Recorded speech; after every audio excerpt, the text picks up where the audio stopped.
It has been a dramatic week at the Manitoba Legislature. Wednesday was the first day back for MLAs since their summer break. Shortly after question period started, Opposition Leader Obby Khan called on the government to remove NDP Cabinet Minister Nahanni Fontaine, echoing calls of protesters and others outside the Legislative building Wednesday afternoon. Fontaine has been criticized for criticizing an ASL interpreter on a hot mic, but also for reposting a social media post that was critical of for reposting a social media post that was critical of Charlie Kirk. Now, during question period, Premier Wab Kinew accused Khan and his PC party of, quote, rage farming, end quote, and fueling division in our province. Kinew was also critical of the PCs, calling for Fontaine's removal the day after there was that fire at her office, a fire that the NDP believe was deliberately set. CBC has not yet confirmed the cause of the fire. Premier Kinew was on Information Radio yesterday. He repeated his criticisms of Khan and the PCs. But the leader of the opposition, the leader of the PCs, should not be trying to capitalize on this. Again, if you agree what I said about the person organizing the rally or people organizing the rally being unreasonable, then I think you should also extrapolate that the leader of the opposition is being unreasonable. Are you suggesting the tone of the PCs then somehow 100%, yes, contributed to what happened at your minister's offices? No, I'm suggesting that their tone is contributing to a degradation of unity in our society. And this is not an isolated incident. They ran on standing firm against the landfill search. The current leader of the opposition was the poster child for attacking trans people in our society during the last election. Throughout their time in opposition so far, they have tried to capitalize on a litany of divisive issues. Again, if you want to debate healthcare, the economy, public safety, let's go. Let's have at it. But what I'm saying is this: politicians have a responsibility not to exacerbate divisions in the society. And politicians also have a responsibility to be mindful of when their actions are going to further contribute to an escalation of what's going on in the community. Important for you. And on both of those sides, I think the PCs have not just fallen down yesterday, but have a repeated pattern of trying to play to these base political wedge issues to try and score points. Opposition Leader Obby Khan is with us live here on CBC in studio. Good morning. Good morning, Marcy. Thanks for having me. So I'm going to ask you about the timing of your comments about Nahanni Fontaine in a moment, but why don't we start with what we just heard from the Premier, because I saw you reacting and thinking as he was speaking there. What do you say to the Premier suggesting that there's wedge issues that further divide our province and that you and your party are championing divisive issues here in Manitoba? Well, I mean, first I want to back up and talk about the main issue here is that I was incredibly clear, and our entire caucus was incredibly clear, that violence is not okay, that the acts of violence at the MLA's constituency offices was wrong and it must stop. I opened up my speech that day with saying it must stop. Violence is never the answer. But debating and asking tough questions of this Premier is our job. In opposition, it's my job to hold the government to account. So when we see failures on crime or healthcare or a Minister of Families not doing her job and failing time after time after time, it's our job to point it out. I asked the Premier what I believe to be fair questions. Not once did I ever attack the Minister of Families. Not once did I even question the Minister of Families. My questions were all directed at the Premier. Why is he keeping her in cabinet? Let me ask you about the timing of what you said.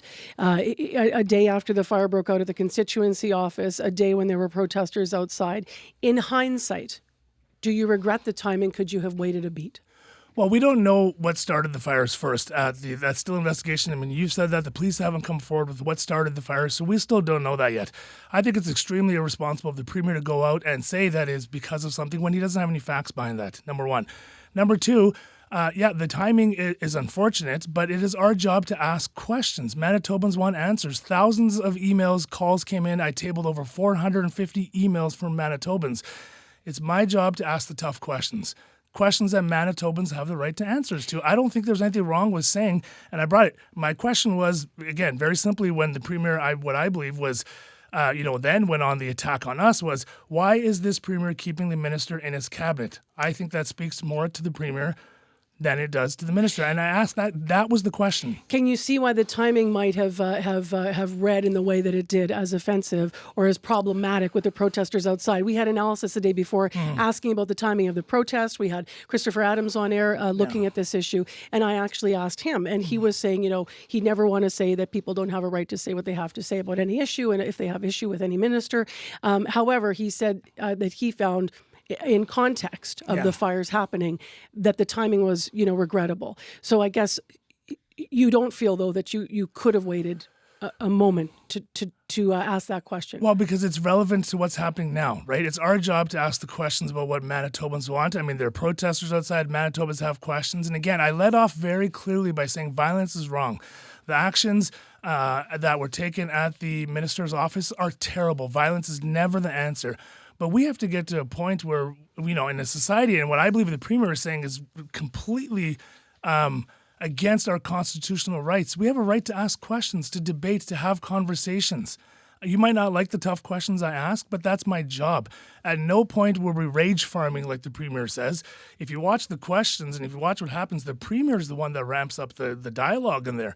I ask tough questions. That's our job. Manitobans have the right to know the answers. The timing is awful. I feel terrible for the minister and her office. Violence is never right. We were very clear on that.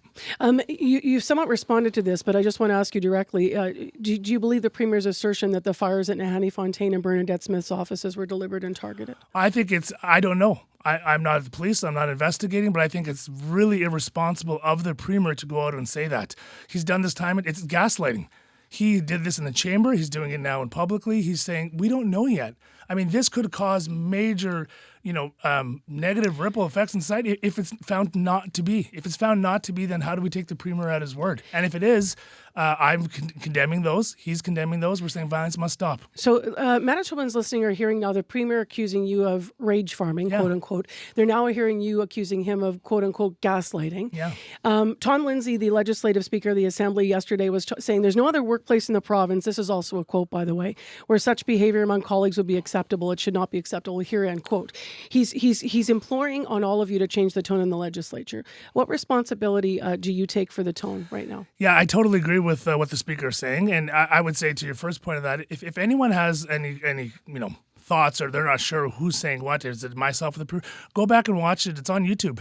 You can watch everything live, and it's still there. So you can go to YouTube, you can type in Manitoba Chamber, you can watch the whole entire, not just the clips that we put on social media, watch the whole thing and come to the decision yourself. When it comes to the speaker, I agree with him. That's why when I became leader, and I know no one watches every single day, when I became leader in the spring, on day one, I put in a no heckling policy on our side.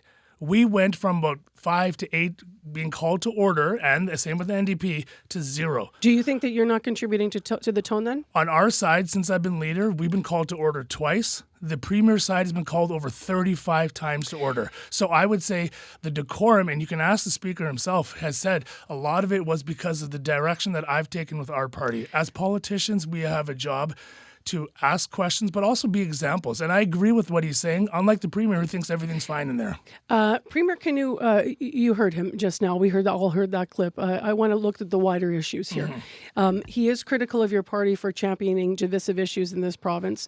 You heard the examples that he raised, parental rights, not searching the landfill, the wedge issues that further divide us. What do you think of that characterization? I think as the new leader of the party, it is my job to rebuild trust and relationships with Manitobans and also signal a new era for the party. And that's what I'm doing. I'm doing that through collaboration, through conversations, through recognizing and acknowledging and admitting mistakes of the past. Yes, mistakes were done in the past. I'm the leader now for 4.5 months, and this is the direction I'm going forward. I stand here with humility and say, yes, there were mistakes made. The last campaign was not good. I've apologized for that. The interim leader has apologized. Now we must move forward. And that is the direction I'm taking. And that is through listening to Manitobans, through recognizing mistakes we did, but also worked for a better Manitoba by holding the government to account. So yes, there were issues in the past that were, I believe, used incorrectly. Wasn't the best thing for us to do. We recognize that. We've apologized, and now we're moving forward. Asking the Premier tough questions is our job. Him refusing to answer, call Manitoba goofballs, and for him to raise the temperature in the chamber, I think is completely wrong. I'm asking questions and we're not getting answers. How concerned are you that we as a community do seem to be following somewhat of a lead of our U.S. neighbors right now that will further divide our society? Yeah, very concerned. Very concerned when I ask a question and we don't get an answer. But outside the chamber, I'm asking now. I'm just curious what you see as the role of all of us moving forward, and you as leaders moving forward to. Because while I appreciate you saying your job is to ask questions, there is something about the timing that you likely can understand that might have, not just for the Premier, but might have left other Manitobans thinking, what I started with, could you not have waited a moment given the seriousness of what happened? You're right. And with that, there's also Manitobans that want answers to that at the same time. So there's a balancing act between the two of them, right? So some Manitobans, timing's bad, some Manitobans saying timing's now. So ask the question and get an answer.